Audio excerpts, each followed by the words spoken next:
घर में महाभारत रख सकते हैं? हमने कहा और का क्या, गार्डन में रखोगे? घर में नहीं रखोगे तो कहाँ दरवाजे पे रखोगे? लेकिन नहीं, हमने सुना है कि महाभारत रखने से झगड़ा हो जाता घर में। कितने लोग हैं जिनके घर में महाभारत नहीं है? जरा बताना हाथ उठा के। ढीले ढीले मत रहा करो, आप जब से पूछे ना तुरंत बता दिया करो। कौन कौन है जिसके घर महाभारत नहीं है? तुम्हारे घर में झगड़ा नहीं होता क्या? तुम तो बिना महाभारत वाले नहीं होता झगड़ा, बड़ी शांति है। ये बेकार की बातों में फंसा मत करो। उल्टी सीधी बात में कुछ भी मान लेते हैं, कुछ भी किसी की भी सुनी सुनाई बातों पर अड़ने लग जाते हैं। महाभारत घर में रखने से भगवान की कृपा मिलती है, पढ़ने से कृपा मिलती है। कौन कहता महाभारत से झगड़ा? महाभारत समर्पण सिखाती है। सब कुछ हार गए, पांडवों के पास क्या था बताओ? महाराज पांडु वैराग जागा, राज्य भाई को दे दिया, धृतराष्ट्र को। पर धृतराष्ट्र ऐसा जम के बैठा उस पर।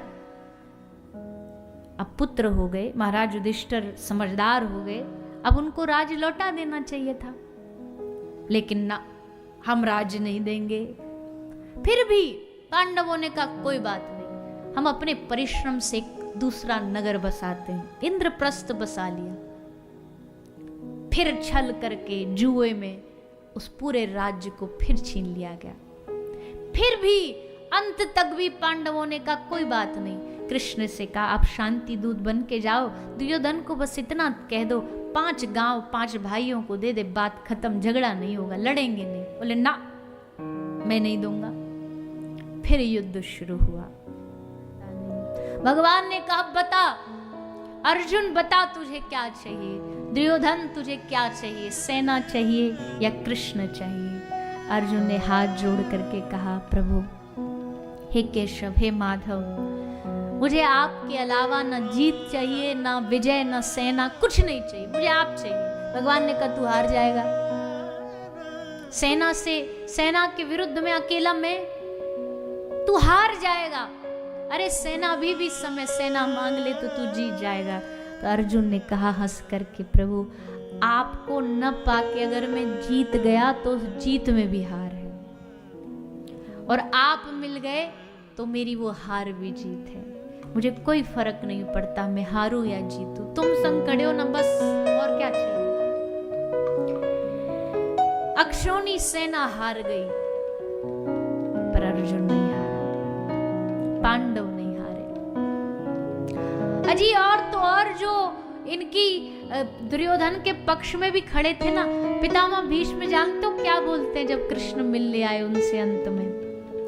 प्रभु आपने कहा था अर्जुन को गीता सुनाते समय, अर्जुन मुझे सुन और युद्ध कर, तेरा कल्याण हो जाएगा। तो प्रभु पता है मैंने क्या सोचा? अर्जुन से तुमने कहा कि मुझे सुन और युद्ध कर, तेरा कल्याण होगा। मैंने सोचा मैं, अर्जुन सुनेगा और युद्ध करेगा, मैं तुम्हें देखूंगा और युद्ध करूंगा, इसलिए मैंने विपक्ष चुन लिया। मैं विपक्ष में खड़ा हो गया क्योंकि ऑपोजिशन पार्टी सामने थी ना। मैं आपका दर्शन करते करते युद्ध कर रहा था प्रभु, आपको देखने के लिए मैंने विपक्ष चुना। और फिर जब मैं बाण छोड़ता था ना, हर बाण के साथ एक आशीर्वाद निकलता था, पांडुपुत्र जीत जाए। बाण उन पर ही छोड़ता था पर मन में ये निकलता था पांडुपुत्र जीत जाए। द्रोणाचार्य ये क्या मांगते थे? पांडव जीते। विरोधी भी तुम्हारे साथी बन जाएंगे अगर ठाकुर जी साथ देते तो।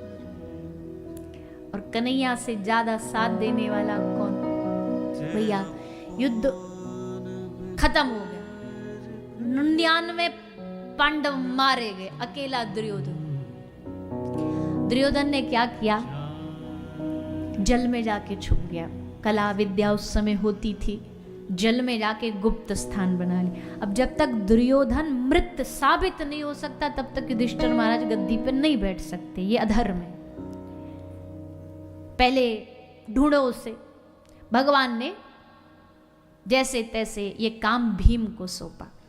भीम ने जाकर के दुर्योधन को जल में ढूंढ लिया। अब जल में ढूंढा, अब भगवान ने कहा भीम से कि तू युद्ध कर, क्योंकि तेरी इच्छा थी, तेरी प्रतिज्ञा थी कि मैं इसकी जंघा तोड़ूंगा। आज वो पूरा होने वाला है। उसी समय दाऊ दादा आ गए, बलराम जी। अच्छा, भगवान की चतुरता देखो आप, बड़े चतुर हैं। जानते हैं इस महाभारत के युद्ध में एक ही आदमी है जो मेरे रुकावट बन सकता, वो थे बलराम जी। अर्जुन भगवान का पक्का चेला है, तो दुर्योधन किसका चेला था? बलराम जी का। ठाकुर जी कह रहे हम भक्त वत्सल हैं। अर्जुन हमसे कहे हम पिघल जाएंगे किसी भी बात पे, ये हमारे बड़े भाई, ये भी हमसे बड़े भक्त वत्सल हैं। अगर दुर्योधन आके इनके चरणों में गिर गया ना तो पूरा महाभारत का इतिहास पलट देंगे। बलराम जिस पक्ष में ये आ गए तो जानते हो गए भगवान। जैसे कोई जाए ना आदमी अपने घर परिवार में टिकट बुक करा के ले जाए और फिर कहे दाऊ दादा हमारी इच्छा आप तीर्थ यात्रा करो, आप भारत के सारे तीर्थों का दर्शन करो। आप गए भी नहीं होंगे कभी, आप पूरा भारत भ्रमण करके आओ। दाऊ दादा समझ गए, कह रहे हाँ हम तेरी सब चतुराई जानते, पर भैया तू ठीक ही कर रहा, हम भी जानते हम पिघल जाएंगे, इससे अच्छा हम दूर ही रहें। तो आज भी तीर्थ करते करते पहुंचे बलराम जी वहीं जहां दुर्योधन था। भगवान ने कहा देखो दादा अब अंतिम समय चल रहा है, अब आप बीच में नहीं आना। बोला ना हम नहीं बीच में आएंगे, करो युद्ध करो। युद्ध शुरू हो गया। एक गदा, भीम स्वयं गदा लाए, गदा दुर्योधन को दिया, बोले चलो युद्ध किया जाए। दोनों में युद्ध हुआ और युद्ध करते करते करते भीम दादा ने गदा जंघा में मारी। अब गदा युद्ध का नियम है, आप कमर से नीचे नहीं मार सकते, ये गदा युद्ध के विरुद्ध है, अधर्म है। और गदा युद्ध में बलराम जी तो गुरु हैं। जैसे उन्होंने देखा भीम ने अधर्म किया, एकदम कूद पड़े युद्ध भूमि में। ये अन्याय है, ये अधर्म है, ये ऐसे नहीं हो सकता। और तैयार हो गए एकदम लड़ने के लिए। जैसे तैसे ठाकुर जी ने पकड़ा इनको। बलराम जी से बोले हाँ मैं आपसे दादा पूरा सहमत हूँ, दुर्योधन भीम ने जो किया ये अधर्म था, मैं मानता हूँ इस बात को। पर एक बात बताओ, भरी सभा में एक स्त्री की साड़ी के पकड़ करके उसको खींच के नग्न करके मेरी जंघा पर बिठाओ, क्या ये धर्म था? लाक्षागृह में सोते हुए पांडवों के आग लगवा दी, क्या ये धर्म था? आपका और मेरा, हमारा प्रिय भांजा, हमारा अपना सुभद्रा पुत्र अभिमन्यु, इन्होंने मिल करके धर्म विरुद्ध रणनीति बना करके उस निहत्थे बालक को मार दिया, क्या वो धर्म था? अगर तब इन्होंने इतना धर्म किया तो आज धर्म की दुहाई क्यों? ऐसे आताताई, ऐसे अत्याचारी को क्या धर्म से मारना चाहिए? भैया एक बात कहें, ठाकुर जी जब अपने भक्त के वकील बनते हैं ना तो इनसे बड़ा कोई दलील नहीं दे सकता। हारने नहीं देते वकालत में, ऐसे ऐसे दलीलें पेश करते हैं कि सामने वाला हथियार छोड़ दे। अपने भक्त के लिए ऐसी ऐसी दलीलें दे देते हैं। दुर्योधन ने जितने अधर्म किया सब गिनवा दिए। तुरंत बलराम जी पीछे हट गए। हाँ ऐसे का तो मरना ही बेहतर है। भीम ने लिया गदा और दुर्योधन की जान तोड़ दी। अब पांडव वंश में कोई नहीं, निहत्था दुर्योधन है, अश्वत्थामा है, कृतवर्मा है।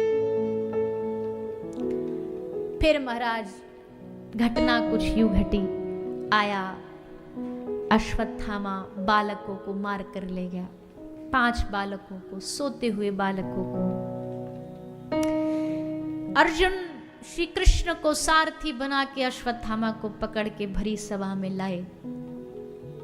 बता द्रौपदी, मारे तो कैसे मारे? मारे या छोड़े ये क्वेश्चन तो था ही नहीं, प्रश्न ये था कैसे मारना है बता। तू जो निर्णय करेगी वैसे मारेंगे। पर धन्य है देवी द्रौपदी। मुच्यतामेष ब्राह्मणो नितराम गुरु। द्रौपदी कहती है ना ना ना, इसको मारना नहीं, ये ब्राह्मण है, ब्रह्म हत्या नहीं करनी, ये गुरु पुत्र है, गुरु अपराध नहीं करना है, इसलिए मुच्यता छोड़ दो, इसे मत मारो। समझने का ये कोई न्याय है? अपराधी को छोड़ देना कहाँ का न्याय है?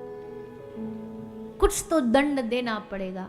कृष्ण की ओर अर्जुन ने देखा, प्रभु क्या करूं, कुछ समझ नहीं आ रहा। भगवान ने कहा एक ब्राह्मण को कभी मारना नहीं चाहिए। जो इस पक्ष के लोग थे खुश हो गए, भगवान ने हमारी साइड ले ली।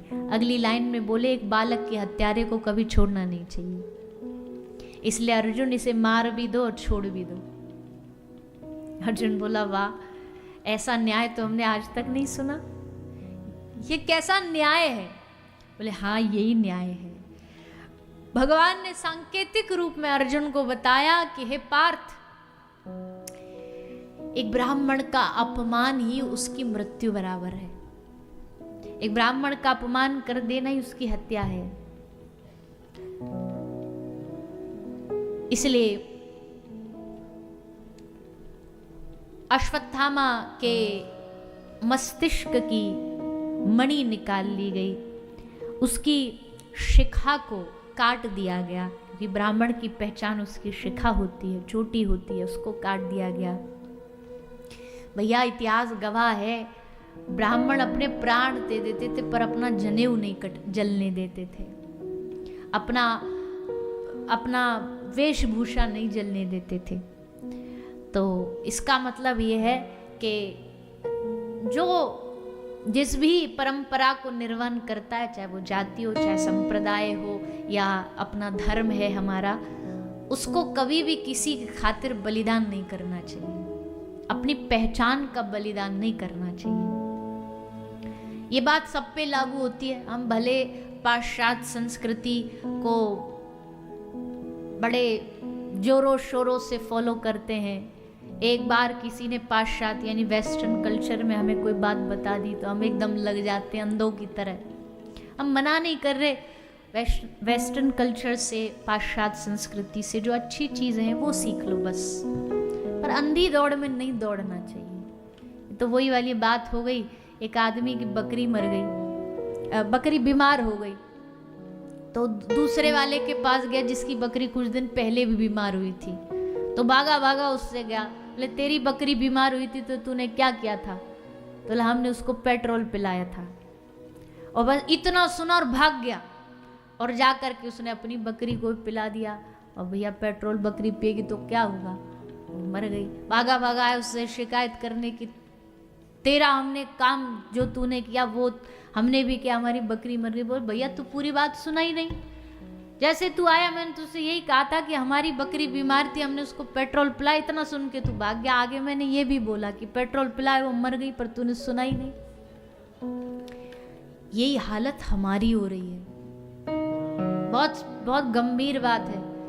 पाश्चात्य संस्कृति का जो आधा कहानी है ना, वो तो हमने फॉलो कर लिया, उससे परिणाम क्या हुआ उसको सुने और सोचे बगैर भाग दिए, अगली बात सुनी नहीं। पाश्चात्य संस्कृति में जो जो चीज हुई हम उसकी दौड़ में दौड़े, पर उसका परिणाम आप यकीन मानो वहां, खैर आजकल तो यहाँ भी थोड़ा थोड़ा वो सिस्टम हो रहा है क्योंकि दौड़ में हम दौड़े, पर वहां आप जाके देखो लोगों का जीवन, वहां के बच्चों का जीवन कितने कितने डिप्रेशन में भरे पड़े हैं, कितनी अशांति में भरे पड़े हैं।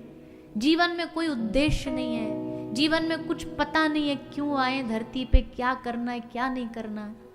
पशुओं जैसा जीवन जी रहे हैं, एंजॉयमेंट के नाम पर कुछ भी अभद्र कर रहे हैं, अपवित्र कर रहे हैं, नशे कर रहे हैं, कुछ नहीं पता। बट वहां जितनी आगे आगे पीढ़ी बढ़ती जा रही है उतना अंधकार बढ़ता जा रहा है। अब उसका असर यहां भी दिख रहा है। आज हमारे देश के लिए सबसे डूब मरने जैसी बात है कि बड़े बड़े कॉन्वेंट स्कूलों में 4th 5वीं 4th 5th क्लास के बच्चों के लिए काउंसलर्स रखने पड़ रहे हैं। काउंसलिंग होती है बच्चों की, 4-5 साल के बच्चों की काउंसलिंग शुरू हो रही है। 2 मिनट में बच्चे डिप्रेस्ड हो गए, दवाइयां खा रहे हैं, डिप्रेशन की गोलियां खा रहे हैं।